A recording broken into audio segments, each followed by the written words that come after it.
सभी देवियों और सज्जनों को प्रणाम।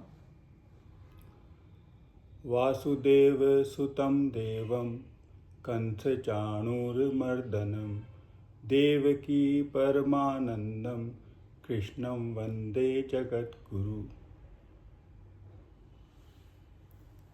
कल हमने चर्चा की थी कि 4 तरह के मेरे भक्त हैं। भगवान ने 4 तरह के भक्त बताए थे अपने: आर्थ, जिज्ञासु, अर्थार्थी और ज्ञानी। अब आगे के श्लोकों में भगवान ने बताया कि मुझे ज्ञानी सबसे प्रिय है, जो ब्रह्म ज्ञानी है, तत्वज्ञानी है, वो मुझे सबसे प्रिय है।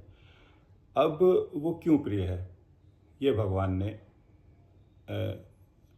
अध्याय 7 ज्ञान विज्ञान योग श्लोक नंबर 19 में इस बात की व्याख्या उन्होंने की है कि श्लोक इस प्रकार है: बहुनाम जन्मानाम अन्ते ज्ञानवान माम प्रपद्यते वासुदेव सर्वमिति स महात्मा सुदुर्लभ है। भगवान इस श्लोक में कह रहे हैं कि बहुनाम जन्मानाम अन्ते, के बहुत जन्मों के बाद उस वर्तमान जन्म के अंत में जो सुकृत कर्म करने वाला जो इस प्रकार मुझे भजता है कि वासुदेव सर्वम, कि हर जगह वासुदेव कृष्ण विद्यमान है, तो ऐसा महात्मा सुदुर्लभ है, बहुत कठिन है, बहुत कठिनाई से मिलता है ऐसा महात्मा। तो इस श्लोक की व्याख्या इस प्रकार है कि बहुनाम जन्मानाम, आपके जो सुकृत हैं, पुण्य हैं, सुकृत बोलते हैं संस्कृत में पुण्य को, और दुष्कृत पाप को। तो जो सुकृत जो आपके हैं, जन्मों में आपके संचित होते रहते हैं, इकट्ठे होते रहते हैं, एक जन्म में हुए, 2 जन्म में हुए, जब बहुनाम जन्मानाम, बहुत जन्मों के बाद, वो जन्म बहुत हो सकते हैं, वो 100 हो सकते हैं, 200 हो सकते हैं, 1000 हो सकते हैं, और उस वर्तमान जन्म के अंत में जब उस को ये ज्ञान हो जाता है कि वासुदेव सर्वम, कि वासुदेव कृष्ण हर पदार्थ में, हर जीव में, चर अचर में, हर प्राणी में वासुदेव कृष्ण ही विद्यमान है, उन्हीं की ही सत्ता है। तो जब उनको ये ज्ञान हो जाता है तो माम प्रपद्यते, फिर वे मेरा ही भजन करते हैं, हर वक्त मुझे ही भजते हैं, मुझे ही प्राप्त करते हैं। ये भगवान का इसमें अभिप्राय है। और वासुदेव जो शब्द है, वासुदेव 2 शब्दों से मिला हुआ बन के बना है, वासुदेव, वासु और देव। वासु का अभिप्राय है कि जिसमें सभी भूत आश्रय लेते हैं, जिसमें सभी भूत निवास करते हैं, उसको वासु कहते हैं। और जब जो सभी भूतों को अपनी सत्ता से, अपनी सपूर्णा से सबको प्रकाशित करता है, उसको देव कहते हैं। और दोनों शब्दों की जो संधि होती है उसको वासुदेव कहते हैं।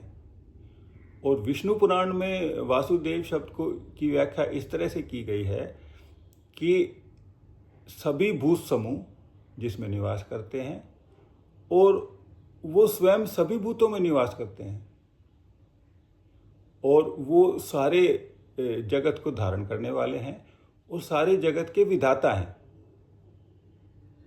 उसको वासुदेव कहा जाता है। तो ये वासुदेव सर्वम, जो ज्ञानी सभी जीवों में, सभी पदार्थों में, सभी प्राणियों में वासुदेव को देखता है, ऐसे महात्मा सुदुर्लभ है, बहुत कम होते हैं, बहुत कम होते हैं।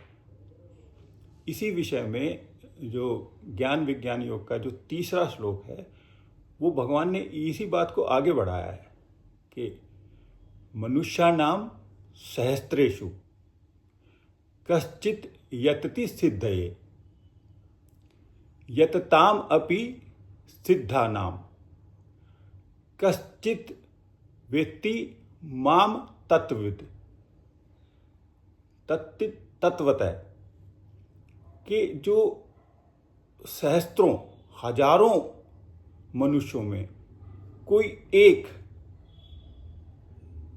प्रयत्न करता है सिद्धि प्राप्त करने का, मुझे प्राप्त करने का, और उन हजारों मनुष्यों में यतताम अपि सिद्धानाम, और उन जो मुझे पाने का प्रयत्न करते हैं उनमें से, उन सिद्धों में से कोई एक यतताम अपि सिद्धानाम कश्चित् माम वेत्ति तत्ववित्, वो मुझे तत्व से जानता है, उनमें से कोई एक यतताम अपि सिद्धानाम कश्चित् माम वेत्ति तत्वतः, वो मुझे तत्व से जानता है, उनमें से कोई एक। देखिए, वो समय था हमारी जनसंख्या कम थी तो उन्होंने सहस्त्र शब्द यूज किया है। आज के परिप्रेक्ष्य में हम सहस्त्र को हम करोड़ों मानेंगे, और मनुष्य कहा है, केवल मनुष्य योनि को ही मोक्ष मिल सकता है और किसी को मोक्ष नहीं मिल सकता है। तो सहस्त्रा नाम मनुष्या नाम सहस्त्रेषु यतताम अपि सिद्धये यतताम अपि सिद्धानाम कश्चित् वेत्ति मम तत्वतः, मुझे तत्व से जानता है। तत्व से जानना क्या है कि वो ये जान गया है कि जो आत्मा है, ये जो आपके शरीर में आत्मा, ये मैं हूँ, वो ये जान गया है।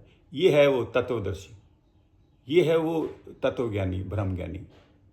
और ये इसीलिए जो भगवत गीता में जो हमें बात बताई जा रही है, तत् त्वम असि, कि आप भी भगवान निर्गुण ब्रह्म हो, आप भगवान कृष्ण हो, आप इस बात को जानते नहीं हो। भगवान बार बार आपको ये कह रहे हैं, तत् त्वम असि।